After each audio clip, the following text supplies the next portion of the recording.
अस्सलाम वालेकुम नाज़रीन। आपने टाइटैनिक के डूबने की बहुत सी वजूहात देखी और सुनी होंगी। इस वीडियो में हम आपको ऐसी वजह बताएंगे कि जिस पर बहुत कम लोगों का ध्यान गया होगा। तो आइए उस वजह को सुनते हैं। टाइटैनिक जो था, ये जो जहाज था, इसे समुंदर का बादशाह कहा गया था। इंजीनियर ने टाइटैनिक पर अपनी पूरी महारत सर्व की थी। $7.5 मिलियन उस पर खर्च आए थे।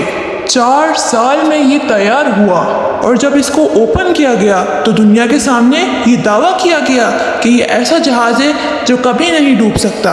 इसकी डूबने की कोई सूरत नहीं है। अल्लाह अकबर। टाइटैनिक के मालिक का एक जुमला आया था कि टाइटैनिक ऐसा जहाज है जिसको तूफान नूह भी नहीं डुबो सकता। इतनी बड़ी बात, तकब्बुर। और अब क्या हुआ? कोई सालों बाद नहीं डूबा वो।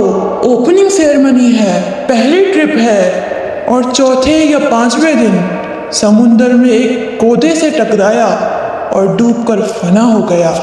हम अपनी प्लानिंग कर रहे हैं ना, ये कभी नहीं हो सकता, इसको कुछ नहीं हो सकता। मेरा रब जब चाहे जैसे चाहे, याद रखो नताइज का मालिक मेरा रब है।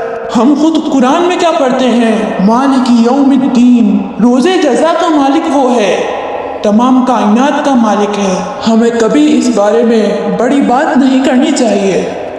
हमारे प्यारे प्यारे नाजरीन, ऐसी बहुत सी बातें हमें किताबों में मिलती हैं कि इंसान अपनी तदबीर करता है, पर मेरे रब की तदबीर बड़ी खुफिया होती है।